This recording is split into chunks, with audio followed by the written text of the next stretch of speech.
자, 지금 보시는 거는 지금 아마 이게 거래소고요. 지금 작성자 보면 익스체인지잖아요. 예, 요거 거래소 같고, 그러니까 공식은 아니에요. 뭐 예를 들어 유럽 쪽, 지금 이거 국기 딱 보이는 게 유럽 연합을 의미하거든요. EU 적혀 있잖아요.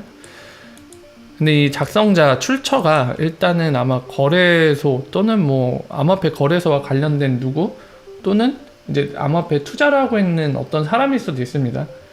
어쨌든 EU 그 유럽연합의 공식적인 채널은 아니에요. 그래서 그 점을 감안하면서 보세요. 일단 타이틀은 그 트레이드 쪽, 그러니까 무역이죠. 무역 쪽의 블록체인 적용에 대해서 이제 주문을 했다고, 행동을 하라는 주문을 했다고 이제 타이틀을 달았어요. 그래서 말 그대로 이 내용들 보면 그런 내용이에요. 예. EU에서 이제 뭐 트레이드에 이 블록체인 기술을 활용하라, 액션을 취하라는 주문이 있었다. 뭐 이런 내용들인데, 이거는 뭐라고 말씀드려야 될까요? 일단 한계가 명확한 게 아까 말씀드린 대로 이 내용을 작성한 사람이 EU와 또는 그 유럽연합에 있는 한 국가라던가 이런 공식 채널이 아니기 때문에 약간 신뢰도에 있어서 되게 반신반의가 될 수 없는 한계가 있습니다. 하지만은 다만 뭘 말씀드리고 싶냐면, 예를 들면은 산탄데르 트레이드 보이네.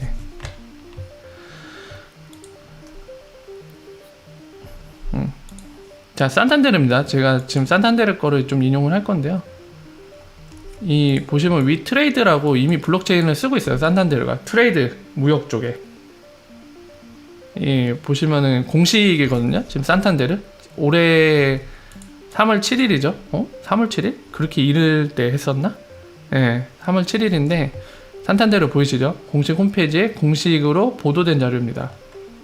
네, 3월 맞네요. 아니 3월 아니네. 역시 줄라이죠. 7월 3일 좀 이르다 했어요. 마드리드에서 이제 보도 자료를 돌렸고, 보면은 여기 트레이드 무역이죠. 무역 관련된 트랜잭션을 산탄데르가 이 위트레이드라는 블록체인 기술을 이용해서 이 플랫폼을 적용해서 사용하기 시작했습니다. 그래서 이거를 왜 제가 인용을 했냐면, 이게 너무 막 무리한 얘기가 아닐 가능성이 높아요. 이미 산탄데르 같은 경우는 유럽 쪽에 있는 스페인에 기반을 두고 있는 메이저 은행입니다. 근데 얘네는 이미 쓰기 시작했거든요. 그래서 지금 이 저자가 얘기하는 게 공식 채널은 아니지만 상당히 가능성이 있는 얘기일 수도 있어요. 그래서 참고로 더 말씀드리고 싶은 건, 그 보면은 트위터에도 그 유럽연합 관련된 트위터 채널들이 있거든요. 그 뭐 EU 뭐 블록체인 뭐뭐뭐 해갖고 그것도 있고, 그러니까 그 채널들의 소식들에 대해서 좀 더 지켜볼 필요가 있는 것 같아요. 최근에는 그 소식을 제가 전달드린 적이 있습니다. 보면은 그 공식 채널에서 스마트 컨트랙트 관련해서 이제 컨퍼런스 같은 거 열어서 이거의 혜택이라던가 이거를 어떻게 쓸지 미래의 방향성에 대해서 토론하는 그런 세션이 있었죠. 그래서 그 소식을 전달드렸는데, 유럽도 상당히 약간 진취적으로 나가고 있어요. 물론 이제 최근에 얘기를 많이 나눈 중동이나 아시아에 비해 되게 느린 편이긴 한데, 그래도 유럽도 생각보다 진취적으로 나가고 있습니다. 그래서 그런 점에서 좀 볼 필요가 있는 소식이에요. 그래서 보면 되고요. 마커스 트리처가 되게 뜬금포로 지금 보이시죠? 이따가 코인원 소식을 이제 디테일하게 얘기를 할 건데, 보시면 되게 뜬금포로 마커스 트리처가 이거 코인원 쓰기 시작한 게 아마 12월 10일쯤 대략 한 일주일 됐어요. 그때 발표된 건데 일주일 전 거를 갑자기 리트윗을 했어요. 그래서 되게 굉장히 뜬금포인데 모르겠어요. 이걸 왜 했는지. 알 수가 없습니다. 아무 내용이 없어요. 그냥 타이틀만 여기다 적었고요. 리트윗하면서. 일주일이 지난 거를 이제서야 리트윗하는 센스. 괜히 궁금하게 만들고 있죠. 그냥 그 정도로 흥미거리로 보시면 될 것 같아요. 네. 내일 이제 몇 시간 안 남았습니다. 7시간 반 남았는데, AMA, 리플 CEO가 출연하는 AMA가 한 7시간 반 남았는데, 그것과 관련돼 있을지는 모르겠어요. 하지만은 뭐 코인원 관련해서 특별히 뭐 발표할 게 있을까 싶거든요. 아마 코인원이 언급이 된다고 하면, 내일 AMA에 언급이 된다고 하면 뭐 엑스커런트 쓰기 시작했다. 그리고 멀티업이 활성화된 시아은행과 파트너십을 맺고 쓰고 있다. 그러니까 멀티업과 관련해서 이제 있는 리플렛 멤버 중 하나다. 뭐 이 정도 이상으로 언급되기는 힘들 것 같거든요. 아무튼 지켜볼 필요는 있는 것 같습니다. 뜬금포가 나왔기 때문에. 그 정도 보면 되고요. 사실 오늘의 이제 메인 소식이 될 것 같은데 코인원이 공식적으로 답변을 했어요. 제가 좀 됐거든요. 한 언제 질문했지?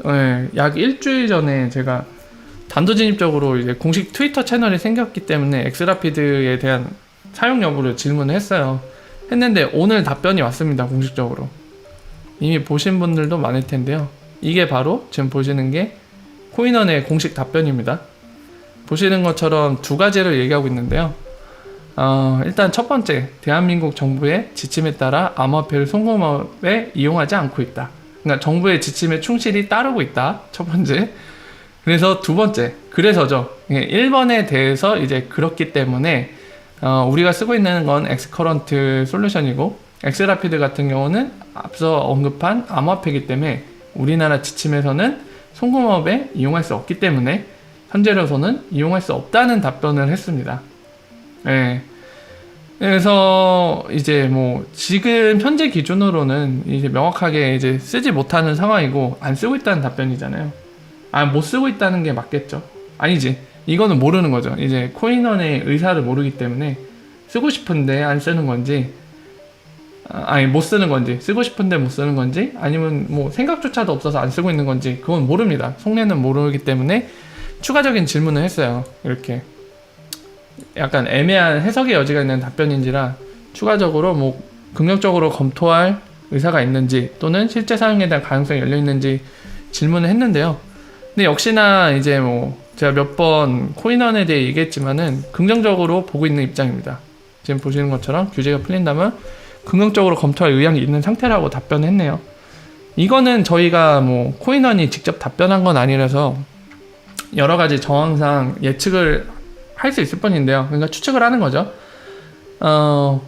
제가 말씀드린 만약에 웨스턴 유니언 같이 자본력이 정말 끝장난다, 끝발이 있다, 자본력이 있어서 우리 돈을 막 여기저기 프리펀딩할 여지가 있으면은 사실 엑스라피드를 굳이 안 써도 되기는 해요. 웨스턴 유니언이 실제로 그렇죠 지금. 하지만은 이제 이런 소기업, 그러니까 송금업의 은행이 아니라 은행 같은 경우는 고객들한테 예금을 받기 때문에 그 밖에 뭐 여러 가지 방법들로 자금을 조달할 방법이 되게 많아요, 은행들은. 하지만 이런 페이먼트 프로바이더에 속한다고 봐야 되거든요. 코인원의 이 자회사가 만든 크로스라는 서비스는. 근데 여기는 자금력이 어마어마하지 않아요. 뭐 많이 갖고 있다고 쳐도 1조는 당연히 못 넘겠죠. 여기가 자본력이 있어요. 본인들이 그 현찰로 쓸 수 있는 가용 자산, 그 현찰 1조는 넘지 못할 거예요. 그럼 프리펀딩을 할 여지가 없다는 거고, 여러분들이랑 제가 항상 그 오늘날의 금융 시스템들의 문제점을 얘기할 때 명확하게 우리는 알고 있는 점인데, 환거래은행에 기반한 이 송금 시스템은 정말 비효율적이에요. 프리펀딩 없이는 아무것도 못합니다. 그렇기 때문에 바로 코인원의 자회사인 이 크로스 서비스에는 엑스라피드가 정말 절실히 필요해요. 왜냐면 온디맨드이기 때문에 만약에 100불을 송금하면 그 순간에 딱 100불만큼만 XRP 사갖고 보내고 팔아서 1분 이내 전해주면 돼요. 송금을 받는 쪽에. 굉장히 쉽죠. 말하기도 쉽고 되게 재미난 거는 엑스라피드의 그 기술 작동 방식도 생각보다 어렵지 않아요. 되게 어렵게 생각하시는 분들도 막상 듣고 나면 뭐야? 이게 끝이야? 이게 전부야? 되게 신기술이라면서 왜 이렇게 작동 방식이 쉬워? 되게 알기 쉽네? 이런 생각이 드실 거고, 실제로 말로 설명할 때도 되게 쉬워요. 환거래은행은 뭐 은행들끼리 환거래 계약을 맺고 릴레이션십이 있어야 되고 뭐 환율 뭐 어쩌고저쩌고 얘기하고 굉장히 복잡합니다. 근데 정말 신기술인데도 불구하고 굉장히 알기 쉽죠. 뭐 어떻게 보면 신기술이라 그럴 수도 있는데, 아무튼 다시 돌아와서 계속 이어서 말씀을 드리자면 코인한테는 엑스라피드가 굉장히 필요해요. 그렇기 때문에 아마 아까 말씀드린 대로 저희가 추정할 수 있는 거는 긍정적으로 검토할 이유가 명백하게 있다는 거죠. 그죠? 더군다나 한 가지 이유가 더 있다고 말씀드렸습니다. 바로 뭐죠? 코인원은 암호화폐 거래소로 출발을 했어요. 근데 엑스라피드 작동에는 암호화폐 거래소가 필요로 합니다. 딱 좋죠.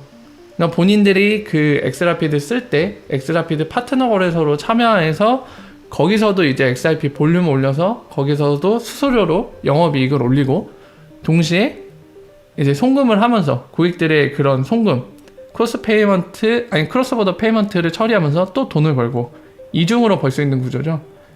상당히 동기부여가 잘 되는 상태예요. 그래서 아마도 이런 이유들 때문에 긍정적으로 검토할 의향이 있는 것 같습니다. 하지만 이제 뭐 이거는 좋게 봤을 때 얘기를 계속 말씀드린 거고, 이제 코인원도 얘기했듯이 현재 우리나라 대한민국의 정부의 가이드라인을 거부할 수 없어요. 우리나라에서 기업을 운영한다면 그 법을 지켜야 됩니다. 아까 말했듯이 이제 대한민국 지침에 따라서 이용할 수 없는 상황입니다. 그래서 만약에 코인원이 직접 엑스라피드를 쓰려면 우리나라 정부의 지침이 바뀌어야 될 거예요. 프레임워크가 만들어진다는 얘기죠.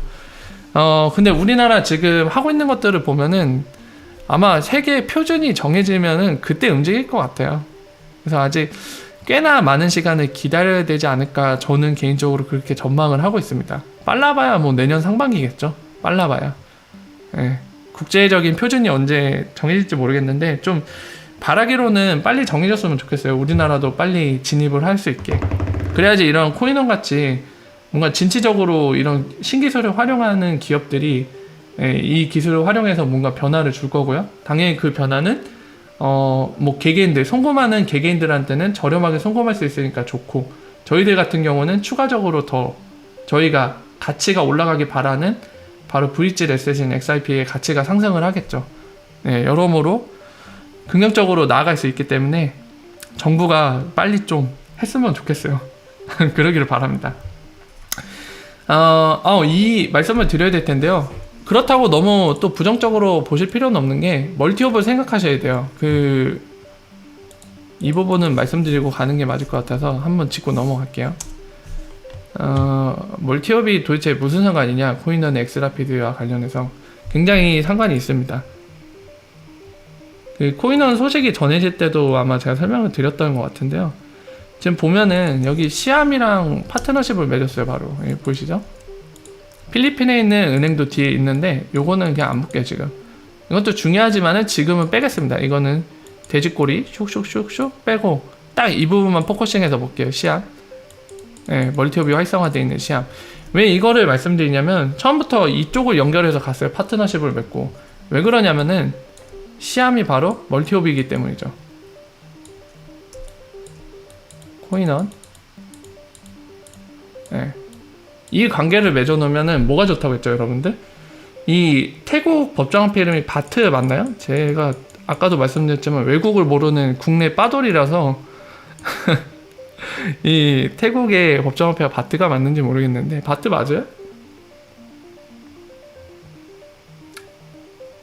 바트 맞나요? 네, 바트 맞죠. 그러니까 이거예요. 지금 코인원 같은 경우는 프리펀딩한 자금력이 넉넉하지 않습니다. 이거는 뭐 비하는 게 아니라 솔직히 뭐 은행이 아니기 때문에 자금력이 그렇게 많지는 않을 거예요. 근데 송금을 하려면 둘 중에 하나는 해야 되거든요. 프리펀딩 하던지. 프리펀딩. 근데 프리펀딩 두 가지 방식이 있다고 했죠. 직접 하는 게 있고 3자한테 부탁하는 게 있습니다. 아무래도 직접 하는 게 비용은 덜 들어요. 하나하나 보낼 때. 왜냐면 3자한테 맡기면은 3자한테 맡기기 때문에 돈을 줘야 되잖아요. 보수를. 일명 수수료가 하는 보수를 줘야 되기 때문에 이게 가장 비싼 구조예요. 요거는 채택을 최대한 안 하고 싶겠죠. 그럼 직접 해야 되는데 이거 하려면 돈이 많아야 된다는 거. 가용 자금이 많아야 되죠. 프리펀딩 예치를 쌓아놔야 되니까. 이 코인원 입장에선 굉장히 어려워요. 근데 두 번째 옵션이 이 모든 문제를 해결할 수 있죠. 바로 엑스라피드. 하지만 아까도 말씀드렸지만 법적인 규제 때문에 못 써요. 이 옵션은 없는 거예요. 지금 코인원한테. 그럼 이 둘 중에 하나를 선택해야 되는데 코인원은 요거 어렵잖아요. 직접. 그럼 3자 해야 되는데 3자는 돈이 많이 들어가요. 그러니까 영업이익이 많이 줄어요. 그러니까 코인원은 이 선택을 한 거는 정말 잘한 거죠. SCB와 바로 시암은행과 파트너십을 맺고 이 채널 이용하는 거. 왜 좋죠? 이게 바로 멀티업이라서 그래요. 뭐가 가능한가요? 얘와 연결되어 있는 고리들한테 다 갈 수 있어요. 페이먼트 세틀먼트가. 얘랑만 파트너십 맺으면 얘랑 연결되어 있는 고리들한테 페이먼트, 세틀먼트 다 가능합니다. 그리고 세틀먼트 할 때도 바트만 잘 관리하면 돼요. 시암은행에 바트 쌓아둔 거를 이거만 하나만 잘 관리해서 여기다 놔두면은 멀티업을 통해서 얘를 타고 들어갈 수 있어요. 얘한테 맡기는 거죠, 시암한테. 예를 들어서 얘를 하나 드릴게요. 일본도 시암이랑 파트너십이 돼 있죠. SBI 쪽. 얘 같은 경우도 보면은 지금 일본에 직접 환거래 계약이 안 돼 있으면 세틀먼트가 불가능하단 말이에요. 뭐 직접 이제 뭐 계약을 맺는 방법도 있지만 이거 없더라도 시암을 통해서 갈 수 있는 거죠. 예를 들어서 뭐 한 10,000원 보낸다. 그럼 10,000원의 가치만큼 예치금 박아둔 거를 이제 부탁을 하는 거죠. 야, 10,000원어치의 바트를 빼갖고 얘한테 좀 보내달라. 10,000원만큼의 가치를. 그러면 이제 시암이 오케이 하고 보내겠죠. 이게 가능한 거예요. 환거래 계약 안 보내도. 얘한테 대신 부탁을 하는 거죠. 근데 좋은 거는 뭐냐면은 시암이 엑스라피드를 쓰는지 안 쓰는지는 아직 모릅니다. 오피셜이 없기 때문에. 근데 시암 얘기가 나왔기 때문에 또 이 얘기가 나왔기 때문에 한번 이제 상기 차원에서 짚자면 제가 매번 말씀드리죠. 시암은 가능성 높아요. 이미 쓰고 있을 가능성이 높아요. 또는 지금 안 쓰더라도 조만간 빠른 시일 내에 쓸 가능성이 높은 은행입니다. 그건 사실이에요. 하지만 오피셜이 없기 때문에 너무 섣부른 판단은 금물이겠죠. 오피셜 뜰 때까지 기다려야 되죠. 아직 XRP를 쓴다는 얘기는 안 했어요. 그냥 디지털 에셋과 블록체인을 쓴다고만 했지 아직 XRP 언급은 없습니다. 오피셜로. 이거 나올 때까지 기다리는 게 맞다고 봐요. 그래서 잠깐 나온 김에 짚었고요. 좋은 거는 뭐냐면 이 시암이 엑스라피드 뭐 쓰고 있던지 조만간 쓰게 되던지 아무튼 쓰기 시작하면은 코인원이 이렇게 처리하는 아까 이 10,000원 보내는 거 있잖아요. 이 구간은 기존의 전통적인 트레디셔널한 그 세틀먼트 방식 프리펀딩으로 처리가 되지만 이 대신 부탁해서 최종 목적지까지 가는 이 구간은 엑스라피드로 처리가 될 거예요. 시암이 엑스라피드를 쓰게 되면은. 이 얘기는 뭐죠? 이 10,000원이 결국에는 이 구간에서는 전통적인 방식으로 세틀먼트가 진행되지만 요 구간 파란색으로 바꿔야겠다. 요 구간은 엑스라피드 볼륨으로 가져간다는 거죠. 이게 정말 멀티업의 무서운 점이에요. 결국에는 멀티업이 이 크로스보더 페이먼트 쪽에 있는 이 볼륨들을 이렇게 멀티업이 활성화되어 있는 리플렛 멤버들이 엑스라피드를 쓰기 시작함으로써 지금 보시는 것처럼 환거래 계약을 여기저기 다 보내주폰 맺어야 되는데 그거 없이 얘랑 멀티업이 활성화된 애만 있으면은 얘를 통해서 갈 수 있는 장점이 있잖아요. 그러니까 동기부여가 돼요. 얘랑 환거래 계약, 파트너십을 맺어갖고 얘를 통해서 얘가 지금 관계를 맺고 있는 애들한테 다 내가 손쉽게 보내고 싶다. 장점이 명확하잖아요. 여기 안에 예치금만 잘 관리하면 돼요. 엑스라피드 안 쓰는 애들은. 그러니까 이런 식으로 볼륨을 다 땡겨올 수 있어요. 동기부여가 되죠, 확실히. 그리고 얘 입장에서는 이거를 대신 처리해줌으로써 돈을 많이 벌 수 있고 서로 좋은 거예요. 다 윈윈할 수 있는 거예요. 이런 그림이 펼쳐지면 결국에 엑스라피드 볼륨이 올라가고 브릿지 볼륨이 상승하게 됩니다. 그래서 멀티업이 정말 무서운 기능이에요. 정말 생각을 잘 해냈죠. 이런 것들을 통해서 이 장점이 그런 곳에도 활용될 수 있다고 제가 설명을 드렸습니다. 스위프트 쓰고 있는 멤버들이 얘랑 이제 관계를 맺고 있는데 환거래 계약 이제 보내는 쪽이 안 돼 있어요. 근데 돈은 보내고 싶어. 여기도 사업 확장을 하고 싶어요. 누군가가 A라는 은행이 있는데 그리고 B한테 보낼 건데 사업 확장을 하고 싶어요. 근데 환거래 계약이 안 돼 있어. 세틀먼트 불가요. 프리펀딩도 없고. 그럴 때 시암이랑은 계약이 돼 있는데 보니까 시암이 이렇게 돼 있어요. 그러면 와 만세하고 여기에다가 하는 거예요. 또 그럼 얘는 멀티업 활용해갖고 대신 다 처리해줍니다. 엑스라피드 쓰고 있다? 방금 말씀드렸죠? 예, 설명이 필요 없죠? 이거 엑스라피드 처리돼요. 이 볼륨이. 이게 무서운 점이에요. 예, 그렇기 때문에 코인원이 이 시암과 파트너십을 시작해서 한 거는 정말 탁월한 선택입니다. 첫 번째, 도달 범위가 넓어져요. 사실상 시암이 닿는 모든 범위까지 갈 수 있는 거예요. 지금 시암과 도달 범위 이꼴 상태인 거죠. 여기랑 파트너십을 맺으면서. 두 번째는 그 적은 자본으로도 세틀먼트 하는데 어려움이 없어요. 왜냐면 이 바트만 여기다 잘 쌓아두고 얘한테 다 부탁하면 되니까요. 예, 굉장히 선택을 잘한 거죠. 이런 의미에서. 그래서 코인원 소식은 이 정도로 좀 정리할 수 있겠네요. 정리를 하자면 코인원은 공식 답변을 했고 현재는 대한민국 정부의 지침에 따라 이용할 수 없는 상태다. 암호화폐를 송금해 쓸 수 없고 두 번째는 그렇기 때문에 우리는 못 쓰고 있다. 하지만 세 번째, 우리는 규제가 풀린다면 긍정적으로 검토할 의사를 갖고 있다라고 오피셜로 밝혔습니다. 그래서 지금 코인원 같은 경우는 멀티오 활성화되어 있는 시암은행과 파트너십을 맺으면서 지금 현재 필리핀과 태국에 송금이 가능해요. 근데 시암이랑 이제 이런 사업상의 이런 뭐 여러 가지 조율을 하면서 정리가 되면은 시암이 닿을 수 있는 모든 도달 범위까지 송금 서비스를 더 확장해 나갈 겁니다. 그래서 앞으로 그 추이에 대해서 지켜볼 필요가 있는 것 같아요. 더불어서 방금 말씀드린 대로 코인원은 이제 엑스라피드 못 쓰는 이유가 명확하게 이제 나왔기 때문에 오피셜로 우리나라 정부가 빨리 세계화의 그런 발걸음에 맞춰서 좀 변화하기를 좀 기대를 해봐야 될 것 같아요. 그래서 이 정도로 코인원 소식은 정리를 할 수 있을 것 같습니다. 여기서 정리를 하고요.